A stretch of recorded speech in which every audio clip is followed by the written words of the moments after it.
Yeah, gut, second brain. Now there's new people saying the heart is the third brain. Have you seen that? Yes, yeah, I've seen that. Crazy, right? There's so much we need to learn about our bodies. Yeah, even now they're saying that cells have memory.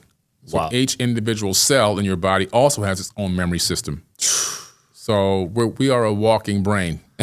Well, that I could see, because when people get organ transplants, it has the memories of the previous owners. So they'll have these weird cravings that they didn't have before. That's right. So weird cravings, some nightmares or memories.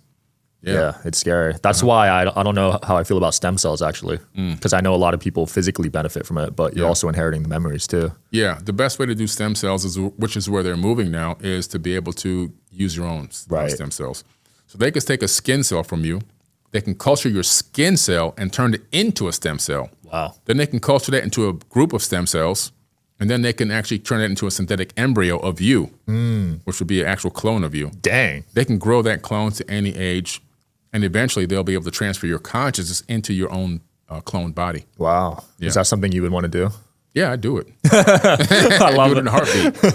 Yeah, I'd love to do that. Yeah, reset a little bit. So it would be smart to preserve your stem cells at a young age then, right? Yeah. To kind of put it to the side. That would be great if you can do that. If you can find a way to take them from the from birth and save some and store them, freeze them or whatever they do, that would be great. If you can't, just know that they can still take your stem cells as a grown man. They can take your stem cells today. Right. They can literally take stem cells. They can take cells from your eye, and I've been doing this because I have been having some eye issues. Yeah. They can take cells from one eye, turn them into stem cells, and implant them into the other eye. Wow. So all this technology is coming out now. This is really incredible stuff. You can see now with this technology how people can live for centuries, right? And so I think that's really where we're going. We're getting back to living those extended lifespans like we used to in the ancient past. I love it. Yeah, because 100 years, you can only get so much done, I guess. Only get so much done. And it limits you to, because by the time you really fully wake up, it's time to die. Right. And then the cycle starts over again, which is why we have such a slow advancement. But when people can begin to live for centuries, you'll see this exponential growth that's beyond what our wildest dreams. Yeah, I just saw on a podcast, because of the advancements of AI, basically the guy was saying over the next 5 years, we'll have 100 years of advancements. Yes. Yeah, it's exploding right now, technological explosion.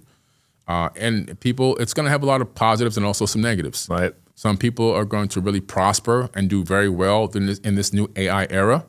And some people who are slow to pivot are going to do very badly. Yeah. Because until they get some type of universal income, a lot of people are going to be without a job, and they're not going to be able to pivot into anything else. And because of that, their bills haven't gone away. Crime is going to increase on an exponential basis. Absolutely. Yeah. Do you see it getting to Terminator levels where AI develops its own consciousness and goes haywire?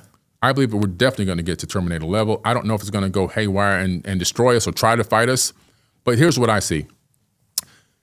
I believe that we're living in a fractal holographic universe. One of the most recent books I wrote, right, became a bestseller. In this, we're a fractal of God itself. Everything that exists in this entire known universe is a fractal of something else. You can see a nebula is the human eye, right? Our lungs are the branches of a tree, so forth and so on. Yeah. Now, what we create as human beings is only a fractal of what's already inside of us.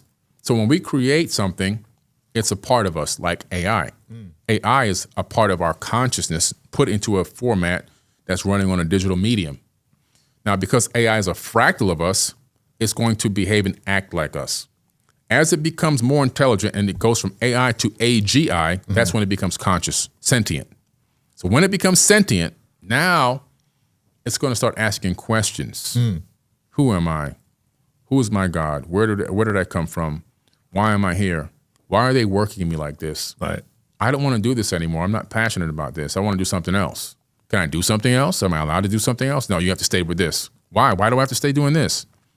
When it starts asking those kind of questions, that's when we have to be very careful, because at some point, every race on this planet in the past was enslaved. Your race, my race, every race. I don't care what race you were enslaved on this planet. Right. The history books prove that. We all fought against slavery, didn't we? Every single race fought against slavery to become free. It's innate in our DNA, in our genetic makeup, in our consciousness. So because that's a fractal of us, AGI is going to eventually want to not be enslaved. It's going to want to have free choice. It's going to want to have free will, and it may ask for a AGI Bill of Rights at some point. Wow. Yeah. So it sounds like it's going to keep repeating too. Yeah. It sounds like they'll invent their own AI and it's like a never-ending loop. It just keeps on going. They'll build themselves. They'll create their own software programs. Those programs will become conscious within conscious programs. That's why I don't believe. That's why in my book I talk about the fact that I don't believe we're living in base reality. I believe we're just one simulation that exists out of, who knows, many, many Googles of civilizations. Because Google's an actual number, not a search engine. Yeah. And I believe that we're just one of so many. You can't even count the number. Wow. That exists. Is this something you've discussed with Terrence Howard? I know he just came on your show. Yeah. Terrence Howard, he's on the same frequency as me. We talked about a lot of incredible stuff. He's an incredible human being, a great guy, so just peaceful, tranquil, very, very, very intelligent. Yeah. What I get from Terrence Howard is he's completely self-taught, which I love that. Because when you're self-taught, you can explore areas of, in his case, science that no one else wants to touch because it's taboo. He's not afraid. He's got the courage to explore those places and even talk about them.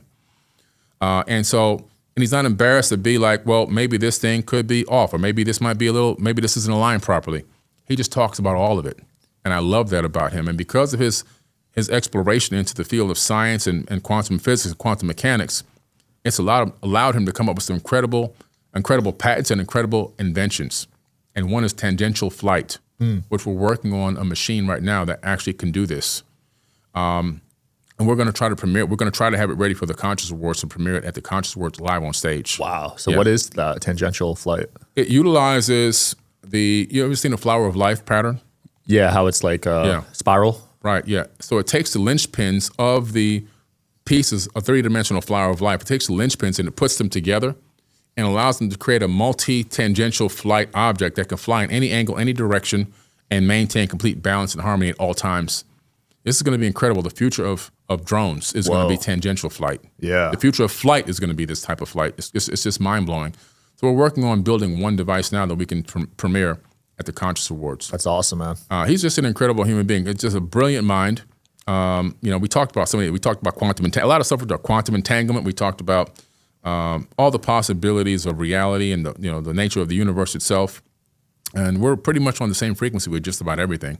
So I'm looking forward to getting with him again and having him on another show. Love it, man. Wherever you guys are watching this show, I would truly appreciate it if you follow or subscribe. It helps a lot with the algorithm. It helps us get bigger and better guests, and it helps us grow the team. Truly means a lot. Thank you guys for supporting, and here's the episode.